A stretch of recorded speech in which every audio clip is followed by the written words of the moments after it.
Selamat berjumpa kembali Bapak Ibu, Saudari-saudara, umat beriman terkasih dalam Tuhan. Salam sehat, berlimpah berkat. Hari Jumat tanggal 8 Mei 2026, saya mengajak kita sekalian merenungkan kutipan Injil Yohanes bab 15 ayat 12 sampai 17 tentang Yesus yang meninggalkan satu wasiat sangat istimewa, sangat penting untuk para muridnya, yaitu supaya mereka saling mengasihi. Mari kita dengarkan sabda Tuhan lebih dahulu. Dalam nama Bapa dan Putra dan Roh Kudus. Amin. Dalam amanat perpisahannya, Yesus berkata kepada murid-muridnya, "Inilah perintahku yaitu, supaya kamu saling mengasihi seperti aku telah mengasihi kamu. Tidak ada kasih yang lebih besar daripada kasih seorang yang memberikan nyawanya untuk sahabat-sahabatnya. Kamu adalah sahabatku, jikalau kamu berbuat apa yang kuperintahkan kepadamu. Aku tidak lagi menyebut kamu hamba, sebab hamba tidak tahu apa yang diperbuat oleh tuannya. Tetapi aku menyebut kamu sahabat, karena aku telah memberitahukan kepada kamu segala sesuatu yang telah kudengar dari Bapakku. Bukan kamu yang memilih aku, tapi akulah yang memilih kamu. Dan aku telah menetapkan kamu, supaya kamu pergi dan menghasilkan buah, dan buahmu itu tetap. Supaya apa yang kamu minta kepada Bapa dalam namaku, diberikannya kepadamu. Inilah perintahku kepadamu, kasihilah seorang akan yang lain." Demikianlah sabda Tuhan. Bapak Ibu Saudari-saudara, umat beriman terkasih dalam Tuhan kita Yesus Kristus. Cinta atau kasih mengalahkan segala-galanya. Sebuah penegasan yang tepat untuk melukiskan pemberian diri Yesus untuk keselamatan manusia. Karena cinta, ia tidak segan berbeda pendapat dengan orang Yahudi, dengan orang-orang Farisi dalam menafsirkan isi hukum Taurat. Bagi Yesus, hukum Taurat hanya sarana yang membawa orang untuk semakin dekat dengan Tuhan dan bukan sebaliknya. Malah menghalangi orang untuk sampai kepada persatuan dengan Tuhan. Karena cinta, dia pergi kemana-mana, berkeliling dari kota ke kota, dari desa ke desa, untuk mengajar tentang kerajaan Allah, berbuat baik, menyembuhkan yang sakit, mentahirkan yang kusta, memelekkan mata orang buta, dan membuat orang tuli mendengar kembali, bahkan membangkitkan orang mati. Ia tidak tinggal diam, tetapi proaktif mencari yang membutuhkan pertolongannya. Dan karena cinta itu, ia merelakan dirinya menjadi hamba dan mengorbankan diri di atas kayu salib. Saudari-saudara, umat beriman terkasih dalam Tuhan, Yesus menghendaki agar cinta itu tetap lestari di dunia melalui para pewarisnya, yaitu para rasul dan gereja, yaitu kita yang percaya kepadanya. Tetapi Yesus juga sadar bahwa cita-cita memperluas cinta itu hanya mungkin apabila para pewaris itu juga saling mengasihi.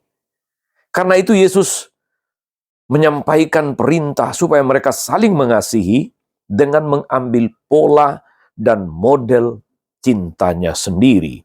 Inilah perintahku, yaitu supaya kamu saling mengasihi sama seperti aku telah mengasihi kamu. Saudari-saudara, umat beriman terkasih dalam Tuhan, kasih atau cinta sudah seharusnya menjadi ciri corak setiap murid Kristus. Kasih atau cinta sudah seharusnya menjadi karakter setiap orang Kristiani. Ada contoh yang cukup ekstrim untuk menjadi inspirasi bagi kita, saudara-saudari, bagaimana kasih sungguh menjadi ciri corak setiap orang Kristiani. Kita kenal Nelson Mandela, mantan Presiden Afrika Selatan. Dia adalah seorang korban dari politik apartheid, politik ras yang membelenggu dan memecah belah Afrika Selatan pada masa itu. Bayangkan saudara-saudara, 27 tahun dia di penjara. Ketika dia kemudian bebas, dia ikut pemilu dan memenangkan pemilu menjadi Presiden Afrika Selatan. Ketika dia memenangkan pemilu itu, para pendukungnya bersorak gembira dan mengelu-elukan dia. Seakan-akan mereka mau mengatakan ini saatnya untuk membalas dendam. Ini saatnya untuk membantai lawan-lawan politik. Tapi apa yang dilakukan Nelson Mandela itu di luar dari apa yang mereka harapkan. Nelson Mandela justru memilih kepala kepolisian dari kulit putih. Nelson Mandela mengatakan begini, kebencian akan melahirkan luka yang lebih dalam. Kekerasan akan melahirkan kekerasan yang lebih banyak. Tetapi kasih akan menutupi banyak kesalahan. Nelson Mandela lalu membentuk satu komite, yaitu Komite Keadilan dan Rekonsiliasi. Para pelanggar HAM dijatuhi hukuman. Semua yang bersalah dinyatakan bersalah. Tetapi pada hari yang sama, Nelson Mandela memberikan pengampunan. Lalu Nelson Mandela mengatakan, sebagai pemimpin, saya mengampuni kamu. Mereka dinyatakan bersalah, tetapi sekaligus diampuni pada waktu yang sama. Afrika Selatan bebas dari perpecahan. Saudara-saudara, umat beriman terkasih dalam Tuhan. Apa yang melatar belakangi Nelson Mandela melakukan itu? Tentu saja karena hukum kasih yang dia hayati sebagai pengikut Kristus. Itu juga yang kemudian dihayati dengan luar biasa oleh Bunda Teresa dari Kalkuta. Ketika dia menolong, merawat orang-orang yang terbuang, yang miskin dan cacat, mereka yang hanya menunggu waktu untuk mati. Dan Bunda Teresa mengatakan demikian, dunia tidak kekurangan apapun untuk menolong banyak orang. Tetapi dunia kekurangan kasih. Saudara-saudara umat beriman terkasih dalam Tuhan, pesan di balik penegasan Yesus dalam perikop Injil hari ini adalah supaya kita menjadi pewarta kasih dalam kata dan tindakan. Seperti Tuhan telah lakukan untuk kita. Seperti telah dihayati oleh Nelson Mandela. Seperti telah dihayati oleh Bunda Teresa dari Kalkuta.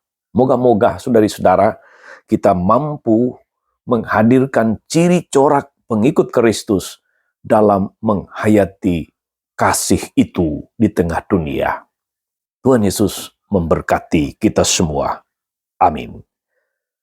Tuhan Yesus Kristus, kami bersyukur atas firman-Mu yang menegaskan ciri corak kami sebagai pengikut-Mu dalam menghayati perintah kasih-Mu. Penuhilah hati kami dengan cinta-Mu dan mampukanlah kami untuk mewartakannya melalui kata dan tindakan kami dari waktu ke waktu. Sebab Engkaulah Tuhan dan pengantara kami sepanjang segala masa. Amin. Saudari-saudara sekalian, berkat Allah turun atas saudara-saudari, atas mereka yang kita doakan atau kita janjikan doa, mereka yang sakit dan menderita segala rencana, karya, dan pelayanan hari ini. Bapa dan Putra dan Roh Kudus. Amin. Tetap sehat, teruslah menjadi berkat.